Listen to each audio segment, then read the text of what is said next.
நம்ம இங்க சொல்லக்கூடிய செய்தி இங்க இருக்கிற மக்களுக்கு மட்டும் இல்லாம உலகத்துல இருக்க எல்லா மக்களுக்கும் போய் சேரணும். அதுதான் நம்மளுடைய நியத்து. கரெக்டா?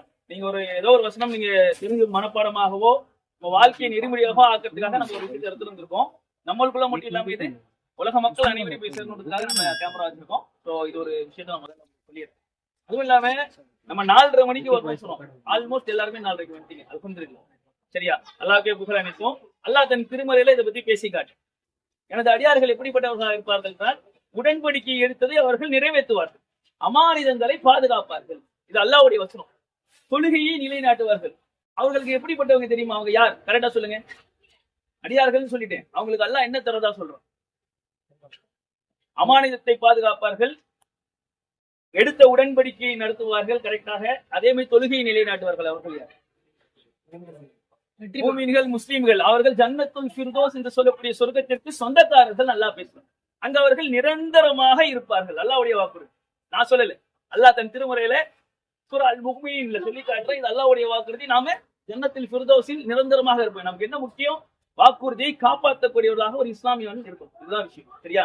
இதெல்லாம் இப்ப 3 டீமா பிரிச்சிருக்கோம். அந்த டீமோட மீனிங் தெரிஞ்சுட்டு நம்ம விளையாட போறோம். Team Ansari, team Muhajir, team Khalid. மூணுத்துக்கு இருக்கக்கூடிய ஒற்றுமை என்ன சொல்லுங்க? ஒற்றுமை. நபியோட கூட இருந்த மக்கள். வேற ஏதாவது ஒற்றுமை இருக்கா? கலீஃபா. யார் இதுல கலீஃபா? காலித். காலித் கலீஃபா, போர் தளபதி. இல்ல, கலீஃபாக்கள் இருக்காங்க. கலீஃபாக்கள் முஹாஜிர்கள் இருப்பாங்க. லைனா 1 2 3 4 எல்லா கலீஃபாவும் முஹாஜிர்ல தான் இருக்காங்க. சரி, இதுக்கான ஒரு எக்ஸ்பிளனேஷன் பார்த்துருவோம். டீம் அன்சாரி. அன்சாரி என்றால் யார் தெரியுமா?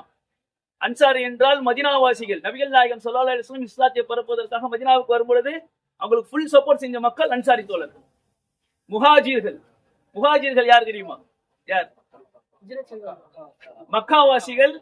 மக்காவில் இருந்த மிகப்பெரிய கோத்திரங்களை கொண்ட மக்கள் இஸ்லாத்திற்காக ஹிஜ்ரத் செய்து சென்றாங்க மதீனாவுக்கு. அல்லாஹ்வின் கட்டளை, நீங்க மதீனாவுக்கு சென்றீங்கன்ட்டு.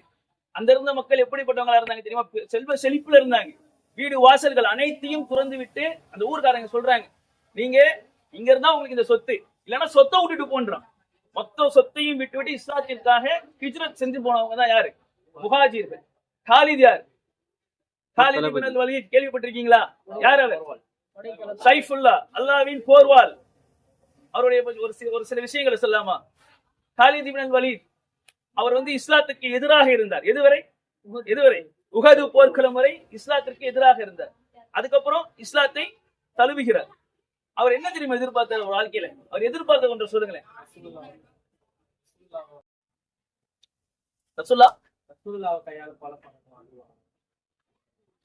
காலித் இப்னு வலீத் எதை எதிர்பார்த்தார் தெரியுமா? ஷஹீத் என்ற அந்தஸ்தை. ஷஹீத் என்ற அந்தஸ்தை. அவர் எந்த ஒரு போர்க்களத்திலும் தோத்ததில்லை. ஷஹீதை எதிர்பார்த்துதான் போருக்கு போறாரு. போர்ல போய் தோக்குறார். அல்லாஹ் அவருக்கு இயற்கை மரணத்தை தருகிறான். ஷஹீத் அந்தஸ்தை தருகிறான். அல்லாஹ் யாருக்கு எதை நாடுகிறானோ அதை செய்வான். அல்லாஹ் நாடாமல் ஒரு தீமை உங்களை அடையாது. அல்லாஹ் நாடாமல் ஒரு நன்மை உங்களை அடையாது. அல்லாஹ் தன் திருமுறையில பேசுறானா இல்லையா? அவர் எதிர்பார்த்தது எது தெரியுமா? அல்லாஹ் தன் திருமுறையில பேசுறான். இன்னல்லாஹ் அஸ்தர மினல் முஃமினீன அன்ஃபுஸஹும் வ அம்வாலஹும் பிஅன்னலஹுமுல் ஜன்னத். யார் ஒருவரின் இடையான் ஜன்னத்தை, அந்த சொர்க்கத்தை எதிர்பார்க்கிறார்களோ அவர்கள் உடைமைகளையும் உயிர்களையும் பெரிதாக எண்ண மாட்டார்கள். அல்லாஹ்விடம் அவர்கள் ஒரு வியாபாரத்தை மேற்கொண்டிருக்கிறார்கள், வாக்குறுதி எடுத்திருக்கிறார்கள். என்ன தெரியுமா? சொர்க்கத்துக்கு பகிரமாக என் உயிரையும் உடம்பையும் நான் இதுக்காக தரேன். என்னோட பொருளாதாரம் உயிர் இதெல்லாம் பெருசு இல்லை அப்படின்னு வாக்குறுதி எடுத்தவங்கல்ல காலித் என்பவர் ஒருவர். நல்லா பேசலானா இல்லையா? அவர் உயிரை தியாகம் பண்ணணும்னு நினைச்சாரு, ஆனா அதை முடியல. சோ இதெல்லாம் 3 டீமுக்கு நம்ம பேர் வச்சிருக்கோம். சோ 3 பேருமே சிறந்தவர்கள் தான். நீங்க ஜெயிக்கிறீங்க தோக்குறீங்கன்றது நெக்ஸ்ட். நம்மளுடைய எண்ணம் அல்லாஹ்வுக்கு ஒருபொழுதும் இணை வைக்காத சமுதாயமாக நம்ம ஆகும். இதுதான் சரியா?